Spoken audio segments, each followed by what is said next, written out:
Joe Biden is coming under fire again for comments he made during an interview earlier this morning on The Breakfast Club. Take a listen. If you have a problem figuring out whether you're for me or Trump, and you ain't black. Well, joining me now to discuss this is Katrina Pierson, a senior advisor for Team Trump, as well as a former campaign spokeswoman for the 2016 Trump campaign. Thank you so much for coming on the show to talk with us today. Thanks for having me. Of course. So there appears to be a resounding sentiment online. People on both sides of the aisle here are condemning this comment. I know you took to Twitter today about this. I want to read that tweet to our viewers for those who may have missed it. I quote, "White liberals have always dictated which blacks are allowed in the House or kept outside. It depends on how clean and articulate they are. The media dictates who works the fields and who oversees them based on the level of compliance." And then you go on to say, same song, different era. So, Katrina, tell me, what was your initial reaction to this when you heard him say that this morning? Well, look, like many Black Americans on Twitter, it didn't even matter which side of the aisle you were on. We all took it the same. And the reason being is because whether you're Republican or Democrat, there is the Black experience in this country, and we all go through that experience. And so it was truly upsetting to me to hear the comments, the tone, and the blatant dismissiveness that Joe Biden had with Charlemagne when Charlemagne had the audacity to have Joe Biden come back to answer more questions, because Joe Biden doesn't think he needs to answer questions from the Black community because they're just supposed to vote for him.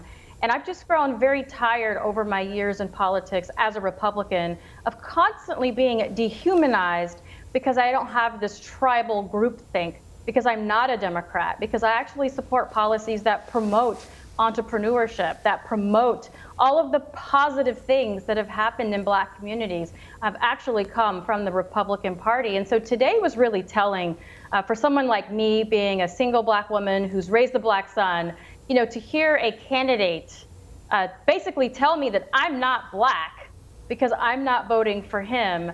And I think it was beyond dehumanizing to hear him say that, and the tone that he said it in this dismissive, you know, I don't even need to be here kind of way to talk to you.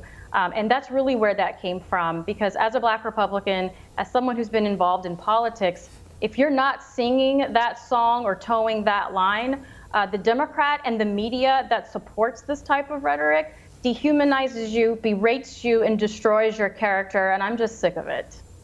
Right, and Biden even went on the defense immediately after those comments, right, referring to his record on the Voting Rights Act, his endorsements from the NAACP. But on the other hand, you can make the argument he's championed the 1994 crime bill, which led to the disproportionate incarceration of Black men. You could point to his record on school busing, which even other Democrats have called him out for on the debate stage. So from there, let's talk about favorability among minorities between President Trump and Joe Biden. Some polls and even election results from the primaries have shown the Black demographic favors Biden, at least among other Democrat candidates. How do you think, given this latest comment from Biden, he's going to fare with Black voters now, moving forward? You know, I don't really look at polls too much, particularly coming from the 2016 campaign.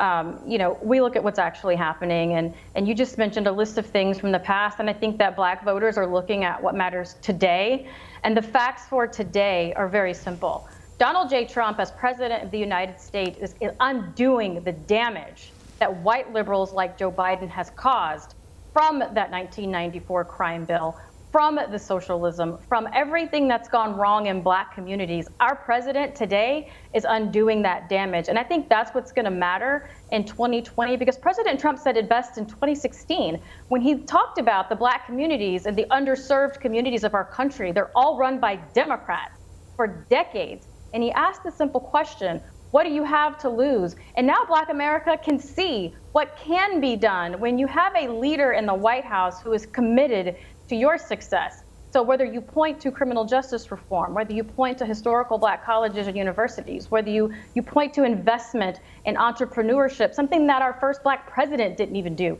These are things that Donald J. Trump has delivered in 4 years, where Joe Biden has only talked about for 40. And I think that's what's going to matter in November. Want to see more videos like this? Click on the link below and subscribe to One American News on YouTube. And call your cable provider and kindly demand that One American News is added to your lineup. Call and subscribe today.